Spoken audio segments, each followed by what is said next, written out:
एक कहानी हो जाए एक कप चाय के साथ।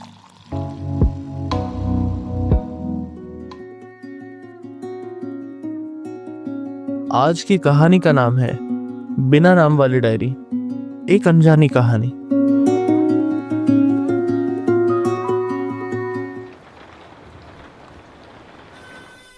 दिल्ली की बारिशों का अपना एक अलग ही अंदाज होता है, थोड़ी उदासी भरी, थोड़ा पुराना सा, जैसे हर बूंद कोई कहानी लेकर आया हो। उसी बारिश भरे शाम को एक छोटी सी किताबों की दुकान में तारा एंटर करती है। कपड़ों पर हल्की सी बारिश की नमी, आंखों में कुछ उलझन सी। दुकान छोटी थी, लेकिन हर शेल्फ पर अनकही कहानियां थमी थी।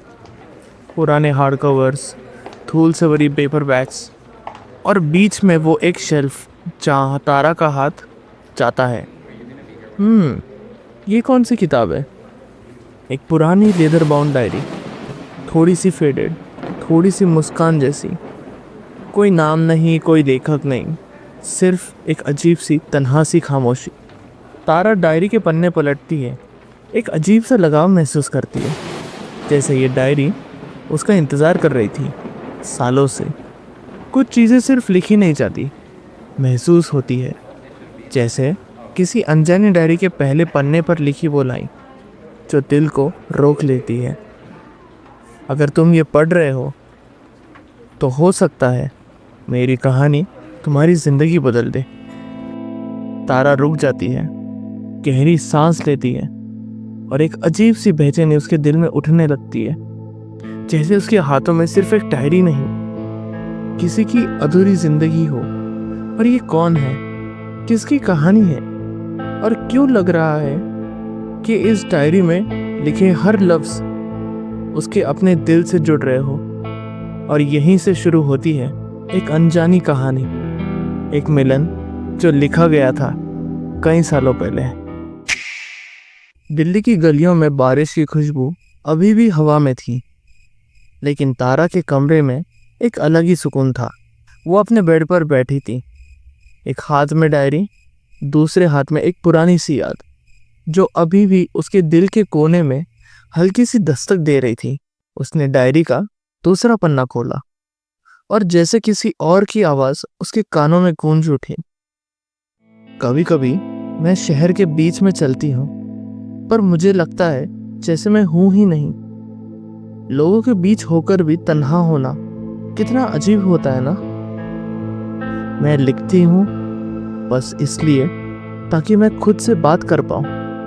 शायद कोई पढ़े, शायद ना पढ़े, पर शब्दों में तो मैं जिंदा हूँ। तारा डायरी पढ़ रही थी, लेकिन उसका दिल वो सुनकर महसूस कर रही थी। कौन थी ये, और क्यों लगता है जैसे मैं इसे पहले भी इस आवाज़ को कहीं महसूस कर चुकी हूँ। एक वक्त था जब हर शाम एक गुलमोहर के पेड़ के नीचे जाके बैठती थी। वही मेरा एक छोटा सा जहां था।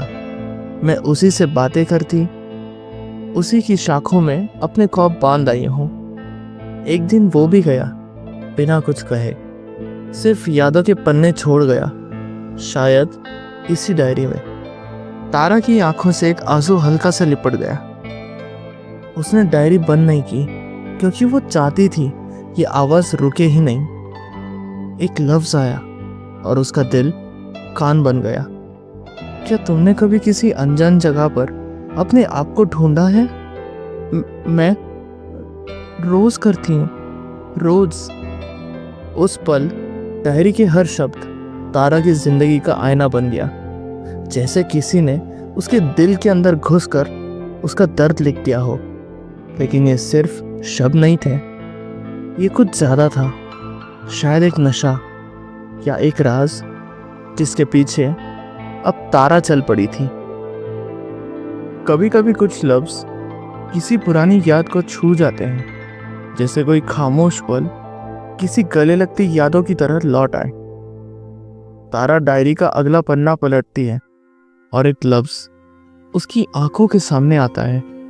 एक नाम नहीं, एक रिश्ता। छोटी, वो लफ्ज उसके दिल में कहीं अंदर तक उतर गया और एक पुरानी धुंधली याद का दरवाजा खुल गया। माँ, मुझे वो वाली कहानी सुनाओ ना, गुलमोहर वाली। अरे मेरी छोटी, वो कहानी तो तुम्हें याद हो गई होगी। उस याद में एक मुस्कुराहट थी, माँ के हाथों का पल्लू, उसकी खुशबू और एक आवाज जो तारा ने सालों से नहीं सुनी थी। तारा का दिल जोर जोर से धड़क रहा था, क्योंकि ये सिर्फ एक डायरी नहीं थी, ये एक पुल था उसकी माँ तक पहुंचने का। ये माँ ही तो है, ये उनकी तो आवाज है। पर ये कैसे हो सकता है? डायरी किसी अनजान की थी, पर हर शब्द जैसे उसकी माँ का दर्द बोल रही हो, उसकी माँ की मुस्कान, उसका ख्वाब। तारा ने डायरी को अपने से लगा दिया, जैसे उसने माँ को गले लगा दिया हो। और उस रात पहली बार तारा अकेली होकर भी अकेली नहीं थी।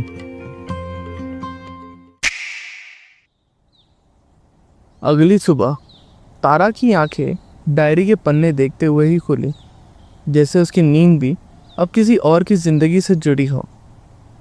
वो डायरी के हर लफ्ज को अंडरलाइन कर रही थी, हर निशान, हर जगह, हर जिक्र, जैसे एक मैप बन रहा हो उसके सामने। गुलमोहर का पेड़, साइलेंट पार्क, वो जहाँ ये बैठी थी, ये दिल्ली में ही है, मुझे पता है।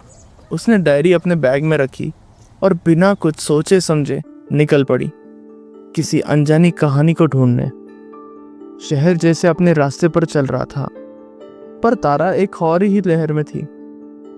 उस डायरी के लफ्जों ने उसके अंदर तक एक जुनून जगाया था, और जुनून कभी लॉजिक नहीं मानता। वो पहुंचती एक पुराने से पार्क में, जहां गुलमोहर के पेड़ एक लाइन में थे, हर शाख जैसे किसी की इंतजार में झुकी हुई हो। ये वही जगह हो सकती है, वही शांति, वही तन्हापन। और फिर उसे कुछ दिखता है, पेड़ के नीचे मिट्टी में दबा एक पुराना छोटा सा टोकन, जैसे किसी ने यादगार के तौर पर छोड़ा हो। ये क्या है? एक लॉकर की उस छोटी सी चाबी ने एक और रास्ता खोल दिया था, शायद किसी लॉकर का या किसी और राज का। तारा जानती थी अब ये सिर्फ किसी की डायरी नहीं, एक मिशन बन चुका है, और हर पेज एक पजल। दिल्ली के कोने में एक पुरानी बैंक बिल्डिंग, जहां लोग सिर्फ काम के लिए जाते हैं, लेकिन आज तारा किसी और वजह से वहां थी। Locker number 306 please, ID proof दिखाइए। तारा ने लॉकर की छोटी सी चाबी, जो उस गुलमोहर के पेड़ के नीचे मिली थी, धीरे से काउंटर पर रखी। ये लॉकर तो सालों से डोरमेंट है, सालों से बंद, छुपा हुआ, जैसे किसी राज ने उसमें पनाह ले रखी हो। लॉकर खुला और तारा के सामने सिर्फ एक चीज थी, एक पुरानी सी डायरी जैसा फाइल फोल्डर, जिसके ऊपर लिखा था प्रोजेक्ट छोटी। छोटी? फोल्डर के अंदर एक दूसरी दुनिया थी, लेटर्स, रिपोर्ट्स और एक फोटो, एक छोटी सी लड़की गुलमोहर के पेड़ के नीचे मुस्कुराती हुई। ये मैं हूँ। उस फोटो के पीछे लिखा था छोटी, मेरी पूरी दुनिया, और नीचे माँ के सिग्नेचर। इस लॉकर में उसकी माँ का सच छुपा था, जो कभी नहीं बोला गया। शायद एक कहानी जो कभी लिखी तो गई, पर किसी को सुनाई नहीं गई। वो मुझे छोड़ के नहीं गई थी, वो मुझे बचा रही थी। उस दिन तारा ने सिर्फ एक लॉकर नहीं खोला, उसने अपने बचपन का वो हिस्सा खोला जहां उसकी माँ अब भी उससे बहुत प्यार करती थी। पर एक और पेपर था, एक लेटर, जिसमें लिखा था, अगर तुम ये पढ़ रही हो तो समझ जाओ, मैं जिंदा हूँ। माँ, अब ये सिर्फ एक डायरी की कहानी नहीं थी, अब ये माँ तक पहुंचने का रास्ता बन चुका था। कभी कभी जवाब किसी डायरी में नहीं, रास्ते में मिलते हैं। तारा अब डायरी के लफ्ज़ों से ज़्यादा उसके बीच छुपे नक्शे पढ़ती जा रही थी। तुम अगर कभी मुझे ढूंढने निकलो तो शुरुआत उस जगह से करना जहां मैंने अपना असली नाम छोड़ा था। वो जगह एक पुराना एनजीओ था जहां कभी उसकी माँ काम करती थी, सोशल वर्कर के रूप में। सुमन मैम, बहुत साल हो गए, लेकिन हाँ, उनका एक पर्सनल लॉकर यहाँ था। क्या तुम उनकी बेटी हो? ड्रॉवर के अंदर एक ब्राउन एनवलप था।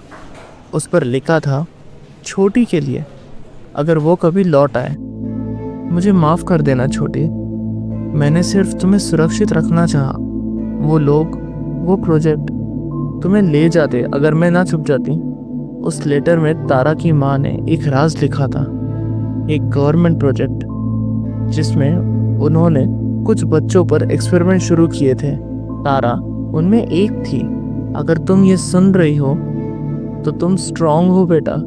मुझे मत ढूंढो छोटी, मैं तुमसे बहुत दूर हूँ, पर तुम में ज़रूर हूँ। माँ, उस टेप में माँ थी, हर उस लम्हे के लिए जब तारा ने तन्हा बिताया, हर सवाल के जवाब के लिए।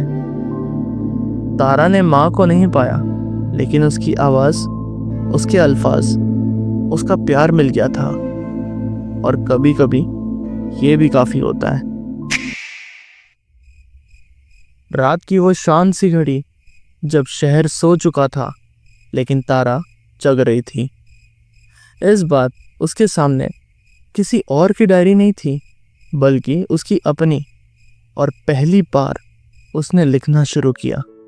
अगर तुम ये पढ़ रहे हो तो हो सकता है मेरी कहानी तुम्हारी ज़िंदगी बदल दे। मैं तारा हूँ और मैं किसी और की डायरी से शुरू हुई थी, लेकिन अब ये मेरी है। मुझे मेरी माँ की आवाज़ मिली, उसका प्यार मिला, उसकी लिखी एक दुनिया जिसमें हर लफ्ज़ सिर्फ मेरे लिए था। मैं अब जानती हूँ कि कभी कभी किसी को छोड़ना एक्चुअली उसे बचाना भी होता है। तारा अब डायरी बंद करती है, लेकिन कहानी नहीं। उसने उसी पुराने बुक शॉप में वो डायरी वापस रख दी, उसी जगह जहाँ से वो कहानी शुरू हुई थी। लेकिन इस बार डायरी के पहले पेज पर एक नया मैसेज था। अगर तुम ये पढ़ रहे हो तो शायद तुम भी कुछ ढूंढ रहे हो, अपने आप को, अपनी कहानी को, या किसी को जो कभी गया था। मुझे भी लगा था मैं अकेली हूँ, पर मैं नहीं थी। तुम भी नहीं हो। हर डायरी किसी अपने से मिलने का जरिया होती है, और हर कहानी किसी दिल का रास्ता। और इस कहानी ने एक बेटी को उसकी माँ तक पहुंचा दिया। आप भी बताओ, क्या कभी आपने किसी डायरी को पढ़ा है जिसमें किसी और की कहानी लिखी हो, पर आपको लगा हो कि वो कहानी आपकी है? अगर हाँ, तो शायद आप भी किसी छुपी हुई याद के पास हो। मैं हूं मेमान शाह, और आप सुन रहे थे बिना नाम वाली डायरी, एक अनजानी कहानी ऑन यूट्यूब चैनल एक कहानी हो जाए। लाइक और शेयर ज़रूर करें अपने सारे दोस्तों के साथ, और सब्सक्राइब भी कर लो यार, नए और फ्रेश कहानियों के लिए। तो मिलते हैं जल्दी एक और नई कहानी के साथ। तब तक के लिए धन्यवाद और राधे राधे।